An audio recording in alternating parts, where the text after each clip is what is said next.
Hello and welcome to this special edition podcast that we have brought for you. और इस podcast में majorly हम उन चीज़ों के बारे में बात करेंगे जिस बारे में कोई बात नहीं करता. हम लोग डिस्कस करने वाले हैं उन सारे नुआंसेस के बारे में जो कि एस्पिरेंट की लाइफ से रिलेटेड तो हैं, पर उनके विषय में ना एस्पिरेंट्स बात करते हैं, ना ही टीचर्स बात करते हैं, ना ही इंस्टीट्यूट्स बात करते हैं. और आज ऐसे ही टॉपिक पर हम लेकर के आए हैं आपके लिए ये podcast, that is you should know when to exit.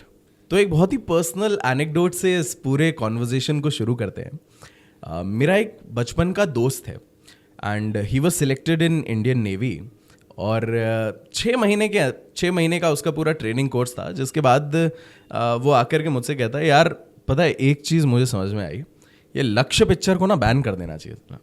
मैं लक्ष्य से मोटिवेट होकर के गया था. बिल्कुल भी वैसी जिंदगी नहीं है, बहुत अलग जिंदगी है और वो वाली नहीं चाहिए भाई मेरे को. एंड कुछ टाइम और ही serve for around 1.5 years. He then quit the Navy job, that is a class 1 officer job that he quit, and he started something of his own and he's doing pretty well in that. तो I think Kanishka मतलब लक्ष्य तभी बहुत पुरानी movie है. आप सबने 12th fail तो देखी होगी. एंड 12th फेल बहुत इंस्पिरेशनल मूवी है जिस आइडिया से बनाई गई है एस्पिरेंट्स के लिए. मतलब मैं इंस्पायर हो गया था, मुझे लग रहा था यूपीएससी दे दूं क्या एक बार. सेम है. तो अगर देखा जाए तो एवरीवन गॉट इंस्पायर्ड. सबको लगा कि नहीं यार करना चाहिए तैयारी. The thing which I felt, I don't know कितने लोगों ने उस बारे में सोचा, लेकिन जितने लोग जो उस जर्नी के पास हैं उनके लिए वो बहुत मोटिवेशनल था. लेकिन जो लोग उस जर्नी में अभी तक गए भी नहीं हैं, जिनको मतलब उनके लिए ये बहुत मिसगाइडिंग का काम भी कर रहा है, क्योंकि वहाँ पर बहुत सारे लोग इंस्पायर हो गए हैं कि हम भी कर सकते हैं, रीस्टार्ट कर सकते हैं. एंड वहीं पर उनको ये भी रियलाइज़ हो रहा है कि यार एक बार करके देख लेते हैं क्या जाता है, हो सकता है हो जाए, सिलेक्शन हो जाए. तो लोग बहुत ज़्यादा उस ग्लोरी को देखकर, बहुत ज़्यादा उस पावर को देखकर इंस्पायर हो जाते हैं, बिना ये सोचे समझे कि हमारे लिए क्या अच्छा है क्या बुरा है, हमें इस जर्नी में जाना भी चाहिए या नहीं, क्योंकि ये जर्नी बहुत लंबी होती है. राइट. आप प्रीलिम्स, मेंस, इंटरव्यू तक आपको जाना होता है. तो उस जगह पर आपको सिर्फ ये सोचकर लोग सिर्फ एंड रिजल्ट देखकर जाते हैं, लेकिन वो जो चर्निंग प्रोसेस होती है उस पूरे प्रीलिम्स और मेंस और इंटरव्यू के दौरान लोग उस चीज़ के बारे में सोचते ही नहीं हैं. तो कई बार लोग अपना पैशन भूल के, कई बार लोग ये भूल कर कि हम अभी क्या कर रहे हैं, शायद हम वो बहुत अच्छा करें या इसके अलावा कुछ और अच्छा कर सकते हैं. तो लोगों ने बस वो 12th फेल देखी और काफ़ी सारे लोग इंस्पायर होकर दिल्ली चले गए. इनफैक्ट मेरे भी कुछ दोस्त इंस्पायर होकर के दिल्ली पहुंच गए at this point. And in no means I want to demoralise any of the persons who are starting out. अच्छा, मूवीज़ की बात करें तो एक और movie, it's very favourite movie of mine. It's called Eddie the Eagle. आप लोग भी देखना अगर कभी टाइम मिले तो. बहुत प्यारी मूवी है, ह्यू जैकमैन है उस मूवी में. एंड एडी द ईगल में ह्यू जैकमैन हमारे प्रोटैगनिस्ट को 3 स्की जंप्स के बारे में बताता है. तो the protagonist wants to ski jump in winter Olympics. तो वो बताता है कि देखो पहली जो छलांग है ना 10 मीटर की है, ये कई लोग कर लेते हैं, और जब वो कर लेते हैं ना तो उन्हें लगता है ये हो गई तो 60 मीटर वाली हो जाएगी, और फिर वो 60 मीटर पे जाते हैं. यहाँ या तो लोग आगे बढ़ते हैं या छोड़ देते हैं, पर अगर वो 60 मीटर जंप कर गए या अगर थोड़े से चूक गए तो वो 90 मीटर के लिए जाते हैं. 90 metre definitely is a beauty. 90 metre definitely is a jump जो कि अगर आपने कर ली तो आपको खुद में सेटिस्फैक्शन फील होगा, लेकिन वो 90 मीटर में बहुतों के हाथ पैर टूटते हैं because it is huge, right. And somewhere down the line ये हमारे कॉम्पिटिटिव एग्जामिनेशंस में भी है कि प्रीलिम्स लोग कहते हैं एक बार ट्राई तो करते हैं क्या जा रहा है, एंड ट्राई करने के लिए हमने प्रीलिम्स दे दिया. अच्छा, प्रीलिम्स निकाल पाना मेंस एंड इंटरव्यू की कंपैरिजन में इट्स फेयरली इजी. मतलब 10 times the vacancies persons are getting selected. तो अगर मान लीजिए 200 वैकेंसीज हैं तो 2000 बच्चे बैठ रहे हैं आपका मेंस देने के लिए. एंड जब हम number of people giving the examinations से कंपेयर करते हैं तो it's Fairlie a good number दूसरे एग्जामिनेशंस के मुकाबले. तो एक बार प्री निकल गया या 2 नंबर से प्री रह गया ना, वो तो फिर सबसे नशा लग जाता है व्यक्ति को. उसको लगता है कि नहीं अब तो मुझसे तो हो ही जाएगा, right. And this is a very dynamic examination. You do not enter this examination with a fluke कि देख लेते हैं. या तो आपको करना है या फिर जो कर रहे हो उस पर फोकस आपको कर लेना चाहिए एट दिस पॉइंट. आप बिल्कुल तुक्के में नहीं आ सकते. तुक्के में अगर आपने शुरू किया और फिर वो आपके ईगो पे लग गया, तो फिर आप इसमें बहुत सारा टाइम वेस्ट कर देते हो। आई थिंक तभी हम लोग प्रिपरेशन जर्नी को एक विशियस सर्कल बोलते हैं, क्योंकि the addiction that you are talking about, कि हमें लग रहा है हमने प्रीलिम्स निकाल लिया, हम मेंस तक आ गए, हमने मेंस भी क्लियर कर लिया, हम इंटरव्यू तक पहुंच गए, तो आपको लगता है यार अगर मेरा मेंस भी क्लियर हो गया है, अगर मेरा मेंस भी थोड़े नंबर से रह गया, तो दैट मीन्स मैं नेक्स्ट टाइम फिर से कर सकता हूँ। दैट इज़ गुड कि आप सोच रहे हो कि आप ये कर सकते हो, एंड करना भी चाहिए एट टाइम्स। हो सकता है कि सेकेंड थर्ड अटेम्प्ट में आपको शायद आप सक्सेस हो जाओ या फिर आपका सिलेक्शन हो जाए।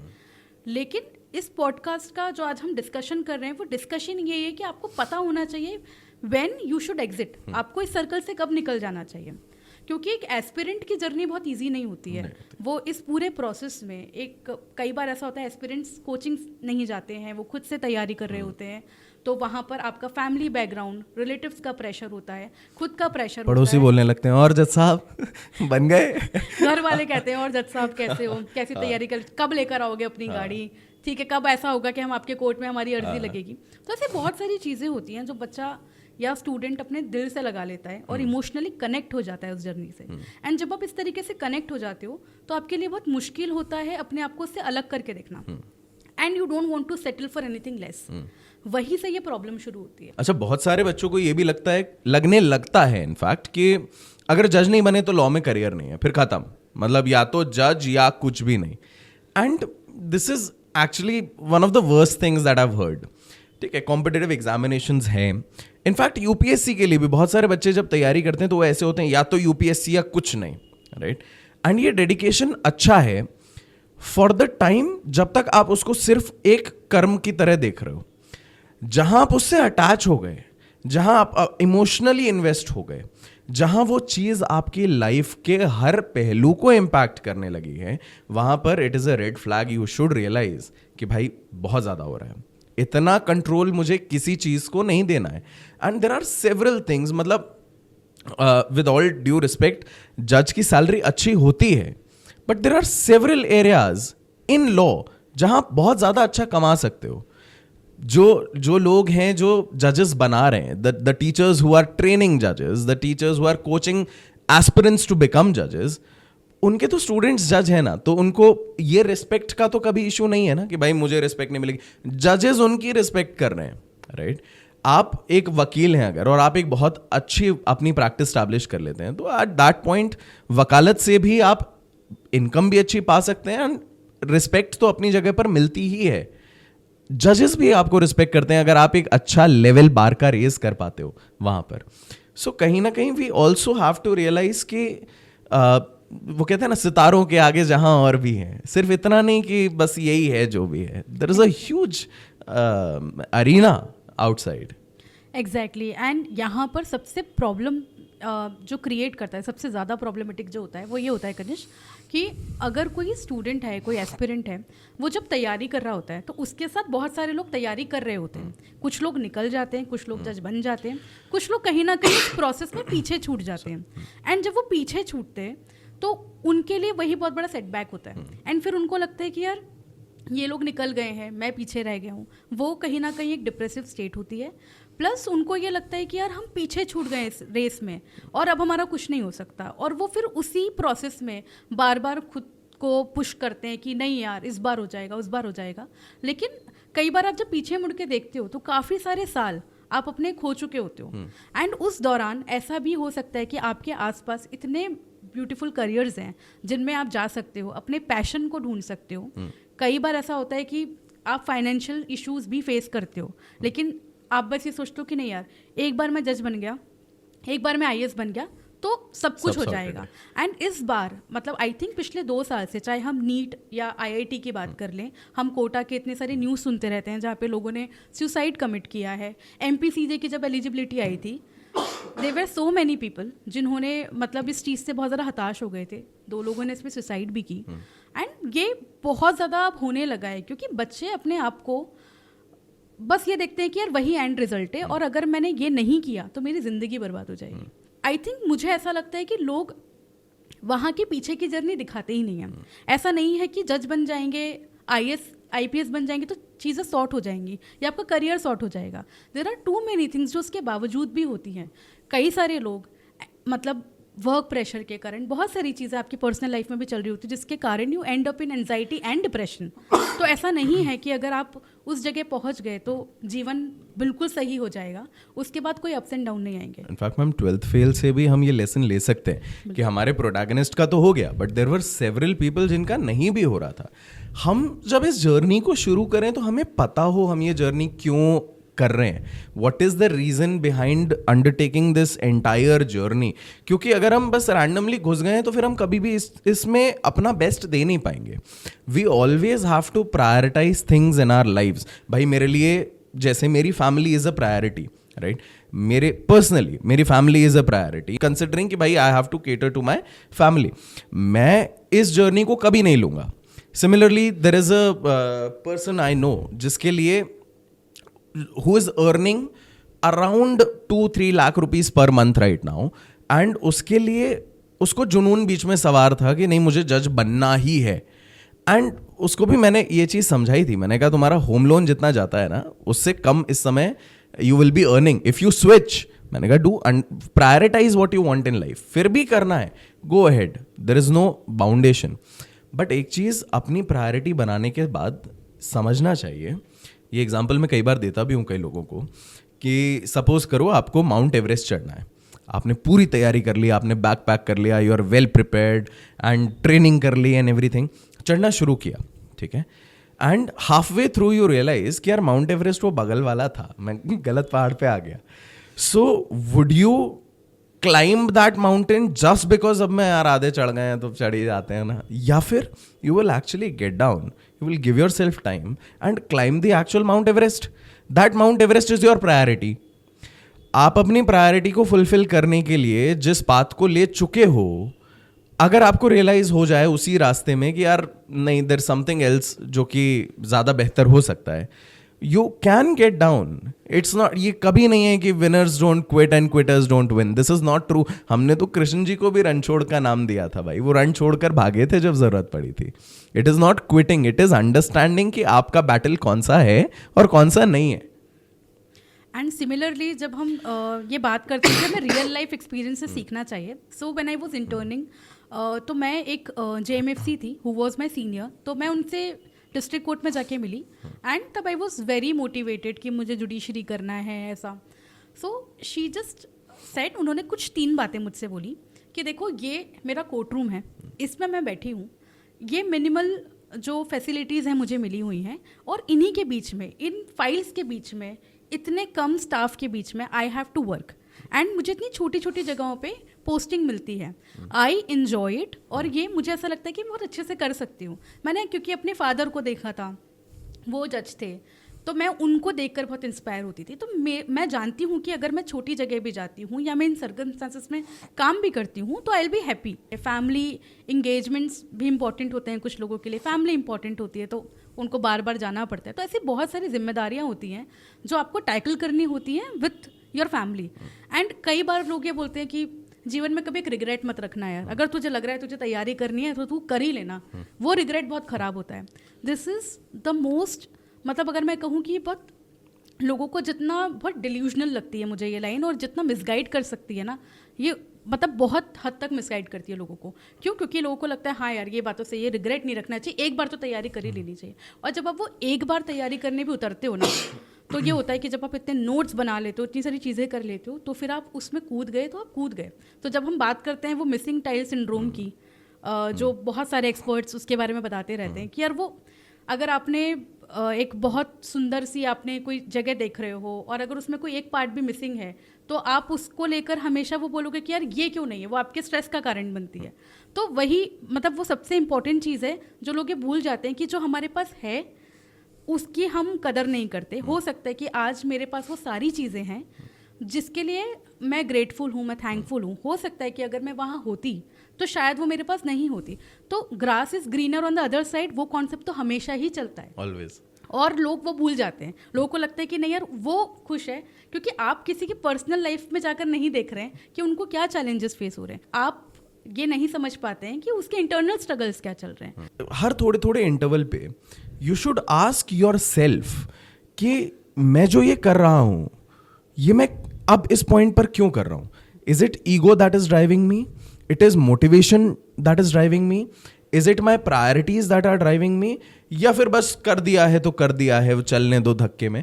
सो ये खुद आइडेंटिफाई करना हमारे लिए ज़रूरी है. बिकॉज जैसे हमें ये समझ में आया कि नहीं यार अब तो ईगो पे ले लिया है, बहुत गलत जा रहे हो बेटा, रुक जाओ. ठीक है, ईगो, धक्का, ये सारी चीज़ों में बहुत गलत जा रहे हो, रुक जाओ. मोटिवेशन किस टाइप का है? इज इट एक्सटर्नल मोटिवेशन कि नहीं यार एक कनिष्ठ सर का या ऐसा कोई वीडियो देख लिया हमने यूट्यूब पे, मोटिवेट हो गए, बेहतरीन अब तो निकलेंगे, 12वीं फेल देख ली. या फिर it is actually driving you from the inside कि नहीं ये बनना है. अगर वो जुनून है तो आप उन सारे अप्स एंड डाउन्स को फेस कर सकते हो. अगर वो जुनून थोड़ा सा भी मिसिंग है, या फिर अगर आपकी प्रायोरिटीज कहीं पर इम्पैक्ट हो रही because of this preparation, don't think twice. बहुत बहुत सारे करियर ऑप्शंस हैं, बहुत अच्छे करियर ऑप्शंस हैं, सिर्फ जुडिशरी नहीं है यहाँ. सो कनिष्क, जैसे हम दोनों ही स्टूडेंट्स को मेंटोर करते हैं, हम उनकी बातें सुनते हैं, हम उनको गाइड करते हैं. सो आई थिंक इसमें एक बहुत इंपॉर्टेंट चीज़ है, जैसे हमारे पास स्टूडेंट्स आते हैं तो मैं उनको कभी नहीं कहती कि मैं पहले उनके बैकग्राउंड के बारे में जानती हूँ. मैं उनसे पूछती हूँ कि when you started this journey, आपने कब पहली बार प्रीलिम्स दिया था, आपको कितना टाइम हो चुका है, आप बिगिनर हो या फिर आपने 2-3 एग्जाम दे दिए. तो ये जानने की मैं हमेशा कोशिश करती हूँ कि आपने ये शुरू कब किया. उसका रीज़न ये होता है कि कई बार अगर स्टूडेंट 2 बार भी प्रीलिम्स क्लियर नहीं कर पा रहा है तो मैं हमेशा उसको बोलती हूँ कि it is a time to find a backup. And backup क्यों? क्योंकि कहीं ना कहीं फाइनेंशियल इनसिक्योरिटी आपके दिमाग में पीछे चल रही होती है, आपके ऊपर प्रेशर होता है आपके फैमिली का, आपके आसपास के लोगों का, आपके फ्रेंड सर्कल में जो लोग उस एग्ज़ाम को दे रहे हैं उनका. तो उनसे निकलने के लिए सबसे कोई बिल्कुल सिंगल माइंडेडली आप 2 अटेम्प्ट दो, 2 बार प्रीलिम्स दो, लेकिन उसके बाद you should no this is the time जहाँ पर मुझे कुछ और भी करियर ऑप्शंस देखने चाहिए. जैसे आप एकेडमिक्स में आप पीजी कर सकते हो, आप अदर गवर्नमेंट एग्जाम्स दे सकते हो, क्योंकि आप अगर यूपीएससी भी दे रहे हो या आप जुडिशरी भी दे रहे हो तो आपने लॉ तो पढ़ ही लिए हैं. थोड़ी सी और तैयारी करके आप लॉ ऑफिसर बन सकते हो, या फिर आप और भी अलग अलग फील्ड्स में जा सकते हो, आप लॉ फर्म्स में जा सकते हो. बट वहाँ पर वही होता है कि लोग उस प्रेस्टीज और पावर से अलग हट के देख नहीं पाते हैं अपने आप को. तो ऑल्दो हम कोशिश करते हैं कि बच्चा हमसे गाइड होकर जाए, बच्चा हमारी बात सुने, लेकिन कई बार ये चीज़ें उनके दिमाग में इतने हद तक बैठ जाती हैं कि नहीं यार वो बात ही नहीं है. वो अगर 10 लोगों के सामने अगर मेरे फादर कह रहे हैं मेरा बेटा तो जज है तो, या मेरा बेटा तो आईएएस है, तो वो वाला प्रेस्टीज तो आएगा ही नहीं ना. अगर मैंने कुछ और कर लिया तो कोई बोलेगा टीचर, कोई बोलेगा लॉ फर्म में काम करता है, लॉयर है, वो बात नहीं है जो जज और आईएएस बोलने में. तो ये कुछ चीज़ें हैं, लोग इस एक स्टेटमेंट के आगे अपना सब कुछ भूल जाते हैं. ये कहीं ना कहीं हमने कॉलोनियल माइंडसेट नहीं समझ रखा है पहले से कि नहीं सरकारी अधिकारी है तो अच्छा है, बाकी सब ऐसे ही है. हाँ नहीं, एक्चुअली ये भी नहीं है. एक पॉइंट ये भी है कि हमें ये भी समझते हुए चलना चाहिए कि बैकअप होने का मतलब ये नहीं है कि हम अपना बेस्ट यहाँ नहीं दे रहे. बैकअप होने का ये मतलब है कि हम अपनी लाइफ में सारी चीज़ों को प्रायोरिटी दे रहे हैं जिन्हें देना चाहिए. हम अपनी लाइफ में अपने फाइनेंसेस सिक्योर कर रहे हैं, अपनी फैमिली सिक्योर कर रहे हैं, while preparing for what I want to do in my life, या while preparing for the examination that I've been preparing for. आप एग्ज़ाम तो बाद में भी दे सकते हो. अगर आपने एक बार तैयारी करी है तो दोबारा तैयारी नहीं करनी है, दोबारा फिर आपको रिवाइज करना है, थोड़ा उसको ब्रश अप करना है. बट बैकअप अपना इस पॉइंट पर बिल्कुल सही कहा आपने, एक पॉइंट पर आपको ले लेना चाहिए कि यार नहीं, आप now I realise this is high time, I will have to have a backup now. And focus study का मतलब ये नहीं है कि आप वो 3-4 साल ही फोकस स्टडी करते रहो. आपने अगर एक बार पढ़ लिया है, दूसरी बार आप आराम से, अगर आपने एक बार ही बहुत अच्छे से पढ़ा है तो 2-3 बार आप आराम से एग्जाम दे सकते हो. लेकिन जहाँ पर आपको लगता है कि नहीं क्लियर हो पा रहा है, it's time to move forward. और उसके अलावा दूसरी चीज़ ये है कि बहुत सारे स्टूडेंट्स ऐसे होते हैं कि जब वो एग्ज़ाम दे रहे होते हैं तो अपने आप को आइसोलेट कर लेते हैं, सोशल मीडिया बंद कर लेते हैं, फ्रेंड्स से बात नहीं करते हैं, लोगों से डिस्कस नहीं करते हैं अपने प्रॉब्लम्स को, और वो अंदर ही अंदर उस चीज़ से सफोकेट होते रहते हैं. तो ऐसे बच्चे भी हमारे पास आते हैं एंड उनको फिर वो समझ नहीं पाते कि अब हमें यहाँ से जाना कहाँ है. क्योंकि हम उन सारी चीज़ों से, अब हम एक इंट्रोवर्ट हो चुके हैं, अब हमें पता ही नहीं है कि हमें दुनिया को फेस कैसे करना है. आई थिंक वो एक बहुत बड़ा प्रॉब्लम है, क्योंकि उनको ऐसा लगता है कि अब मैंने इतने साल तैयारी कर ली, अब इसके बाद मेरे कोई दोस्त भी नहीं है, मैं किसी से बात भी नहीं कर सकता, अब मैं अगर मेन डोमेन में आ रहा हूँ तो फिर मैं जाके करूँगा क्या, मेरे पास तो कोई है ही नहीं गाइड करने के लिए. वो उनके माइंडसेट में आने लग जाता है, पर ऐसा होता नहीं है. The people who care for you will be always there for you.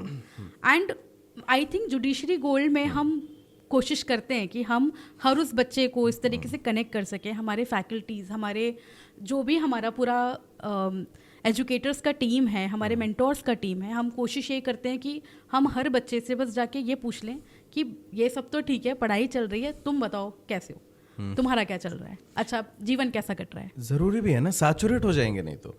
अच्छा, ये कहीं ना हमारे दिमाग में एंसेस्ट्रल रूप से डाल दिया गया है कि मेहनत यानी भाई साहब 14-15 घंटे, 16 घंटे, 20 घंटे की मेहनत, उससे कम पढ़ाई कर रहे हो तो नहीं निकल रहा तुम्हारा कॉम्पिटिटिव एग्जाम, जो कि सही नहीं है। मतलब हम कितने सारे ऐसे बच्चों को जानते हैं जिनमें हम ठीक है 6 घंटे 7 घंटे या फिर घंटे के हिसाब से नहीं, कंटेंट के हिसाब से पढ़ रहे हैं, तो हो सकता है किसी दिन 10 घंटे पढ़ लिए, किसी दिन 4 ही घंटे पढ़े। अगर आप अपनी सोशल लाइफ ख़त्म कर दोगे ना, अगर आप अपनी लाइफ में हर वो चीज़ ख़त्म कर दोगे, मैं अपना अगर मैं पर्सनली बताऊं, सो फॉर सर्टेन रीजंस मैंने पोएट्री बंद कर दी थी बीच में। मुझे इतना एफर्ट लगा उसको दोबारा शुरू करने के लिए, you will regret that, I promise you will regret leaving all those things behind, and उसको दोबारा स्टार्ट करना will be another task. It's really not worth that. आप अपनी मेहनत करते रहो, पर उसका मतलब ये नहीं कि एक कोने में बैठ करके सिर्फ एकदम पढ़े जा रहे हैं गुफा में घुस करके, नहीं। गेट आउट, निकालो, 1-2 घंटे ही तो निकालने हैं आपको। अगर आप 10 घंटे दे रहे हो और 2 घंटे वहाँ दे रहे हो तो कोई नुकसान नहीं कर रहे हो आप अपना। सिमिलरली हम अपने हेल्थ को इग्नोर करते हैं, हम अपने मेंटल स्टेट को इग्नोर करते हैं, तो लोगों को बस ये लगता है कि यार हमारा नॉलेज वेस्ट हो गया। ऐसा कभी भी नहीं है। अगर आपने कुछ भी पढ़ा है, कुछ भी तैयारी करी है, तो वो पीरियड, जैसे आई हैव वर्कड अलॉट और मैंने हर स्ट्रीम में काम कर लिया है, तो अब मुझे ये पता है कि वहाँ से आकर मैंने अपने नॉलेज को इन्हांस ही किया है। मैं यहाँ से हमेशा आगे ही बढ़ी हूँ, मैं कभी पीछे नहीं गई। तो अगर आपने कुछ पढ़ा भी है, आपने कुछ सीखा भी है, अगर आपने कहीं काम भी किया है, या आपने सिर्फ जुडिशरी की तैयारी भी करी है, तो आपने लॉ का नॉलेज लिया, वो कहीं ना कहीं प्रैक्टिकली आपके लिए हेल्पफुल तो रहेगा ही। तो ऐसा बिल्कुल नहीं है कि अगर आपने 2 साल तैयारी कर ली तो अब बस मेरा तो ये नॉलेज ही वेस्ट हो गया, I should change the stream. ऐसा भी नहीं। समय लेकर शांति से बैठकर अपने लिए सोचो कि यार अब क्या करना है, इसके आगे कहाँ जाना है। मैंने ये जो आपने अगर नॉलेज गेन करी है तो आप लोगों को पढ़ा भी सकते हो, आप दूसरे सर्विसेज में जा सकते हो। तो ये मैं जनरली स्टूडेंट से सुनती हूँ कि हमारा तो वेस्ट हो गया, हमने तो इतना कर लिया, अब हम क्या करें। आई डोंट थिंक ऐसा बिल्कुल भी। ज्ञान कभी वेस्ट नहीं जाता, ज्ञान कभी बेकार नहीं जाता। ये आपने बिल्कुल ठीक कहा। एक तो ज्ञान कभी वेस्ट नहीं जाता, और अब आगे क्या करना है। तो ये सवाल आप लोग भी अपने आप से इस पॉडकास्ट के बाद पूछिए खुद से कि अब आगे क्या करना है। कर लिया, अभी तक तो हम तैयारी कर रहे थे, अच्छे से तैयारी कर रहे थे, एंड पूरी मेहनत से हम जुटे हुए थे इस प्रिपरेशन में, पर अब आगे क्या करना है। थिंक कि हम क्यों कर रहे हैं इस चीज़ को, आइडेंटिफाई योर प्रायोरिटीज, अपनी सिचुएशन खुद समझिए, and understand when it is the time that you should exit this game. Exit would never mean defeat. Exit would never mean failure. It would always mean choosing something that is more important to you in your life. Exactly. And अगर आप जो भी choose कर रहे हो अपने life में, never think कि आप अकेले हो उस जर्नी में। आपके साथ आपकी उस जर्नी में हर एक स्टूडेंट, जो व्यक्ति आज जज भी बन चुका है, आईएएस भी बन चुका है, वो उस जर्नी से निकल चुका है। तो आप ये समझो कि उस जर्नी में आप कभी अकेले नहीं थे और अभी भी नहीं हो। हर इंसान कहीं ना कहीं उस चीज़ से जूझ रहा होता है या उस चीज़ को समझ सकता है, बट लोगों के हैंडल करने का तरीका अलग होता है। तो in this journey you are not alone, और आप कभी भी अपने मेंटोर्स को, अपने टीचर्स को, आप जिसको भी अपना इंस्पिरेशन मानते हो या जिससे आप अपनी बातों को शेयर कर सकते हो, आप हमेशा उनसे बार बार ये सवाल पूछें, खुद से बार बार ये सवाल पूछें, एंड आई थिंक आपको उसका जवाब खुद से मिल जाएगा। अगर आप उस चीज़ पर मंथन करोगे तो बहुत ईजिली आपको समझ में आएगा कि लाइफ में एक्चुअली इंपॉर्टेंट क्या है। तो बस ये थी हमारी कुछ छोटी छोटी मगर मोटी बातें, एंड इसी तरीके के बहुत सारे पॉडकास्ट हम लेकर के आएंगे, talking about the real things जिनके बारे में कोई बात नहीं करता, discussing the elephants in the room. Thank you so much for watching, thanks a lot.